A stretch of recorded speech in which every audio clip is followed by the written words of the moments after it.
Waalaikumsalam warahmatullahi wabarakatuh.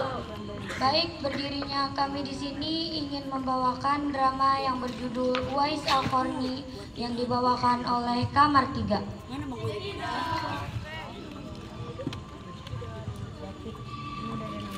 Nurul, itu bangkunya taruh sana lagi ya. Ya, bangku satu taruh sana lagi buat kamar satu. Pada zaman Nabi Muhammad SAW, ada seorang pemuda bernama Uwais Al-Qarni. Ayo cepetan Nurul, pindahin Nurul. Ia tinggal di negeri Yaman. Ia seorang fakir dan yatim.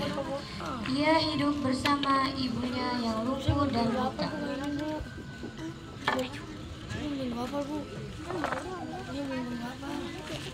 Uwais Al-Qarni adalah pengembala domba dan hasil usahanya cukup untuk makan ibunya. Bila ada kelebihan, ia gunakan untuk membantu tetangganya yang hidup miskin. Uwais Al-Qarni juga memiliki penyakit sopak, tubuhnya belang-belang. Walaupun cacar, ia adalah pemuda yang soleh yang sangat berbakti kepada ibunya. Ibunya adalah seorang wanita tua yang lumpuh. Uwais senantiasa merawat dan memenuhi semua permintaan ibunya, tapi hanya satu permintaan yang sulit ia kabulkan. Anakku, mungkin ibu tak lama lagi akan bersama dengan kamu. Ikhtiarkan agar ibu bisa mengerjakan haji. Uwais tercenung. Perjalanan ke Mekah sangatlah jauh. Lewati padang pasir yang tandus dan panas. Orang-orang biasanya menggunakan unta dan membawa banyak perbekalan. Namun Uwais sangat miskin dan tak memiliki kendaraan. Uwais berpikir untuk mencari jalan keluar. Kemudian dibelilah seekor anak lembu.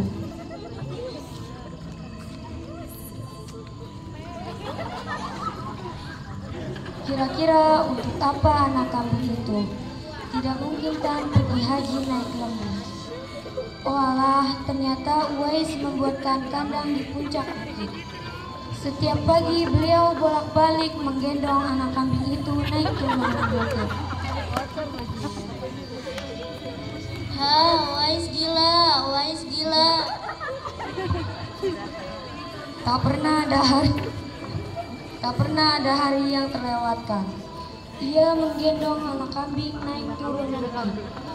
Makin hari anak kambing itu makin besar dan makin besar tenaga yang diperlukan Uwais. Tetapi karena latihan tiap hari, anak kambing yang besar itu tak terasa lagi. Setelah 8 bulan berlalu, sampailah musim haji. Anak kambing Uwais telah mencapai 100 kg. Begitu juga dengan otot Uwais yang makin membesar. Ia menjadi kuat mengangkat barang.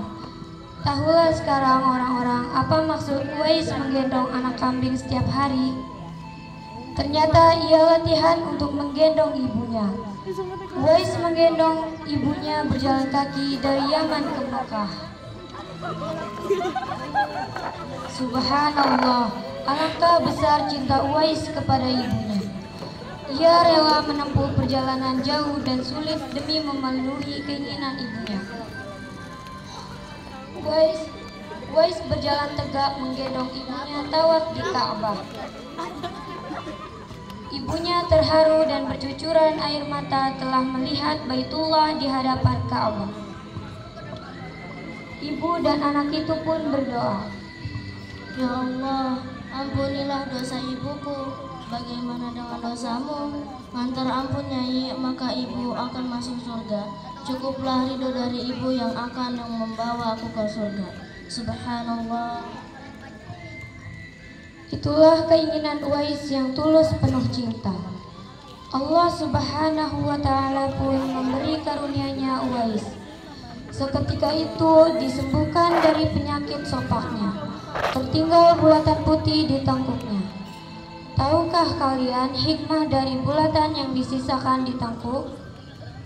Itulah tanda untuk Umar bin Khattab dan Ali bin Abi Thalib, sahabat Rasulullah, untuk mengenali Uwais.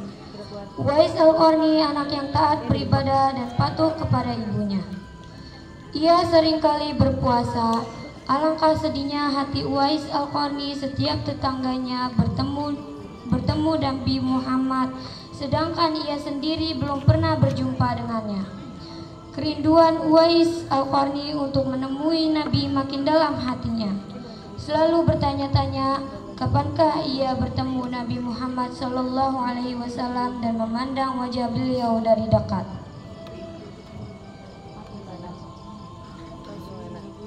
Ia rindu mendengar suara Nabi Muhammad SAW, kerinduan karena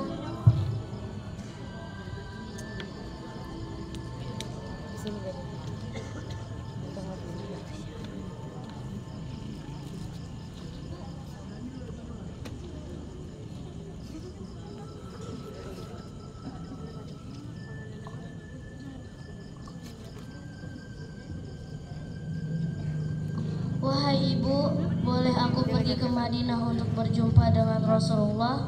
Pergilah Uwais anakku, temuilah Nabi di rumahnya. Dan bila telah berjumpa dengan Nabi, segeralah kembali pulang. betapa gembiranya jawaban ibunya itu. Segeralah untuk berangkat dan berpesan tetangganya agar menemani ibunya selama ia pergi. Sesudah berpamitan sembari mencium tangan ibunya, berangkatlah menuju Madinah. Setelah ia menemukan rumah Nabi, ketuknya pintu rumah salam. Keluarlah seseorang seraya membalas salamnya. Assalamualaikum. Waalaikumsalam. Permisi, bisakah bertemu dengan Rasulullah?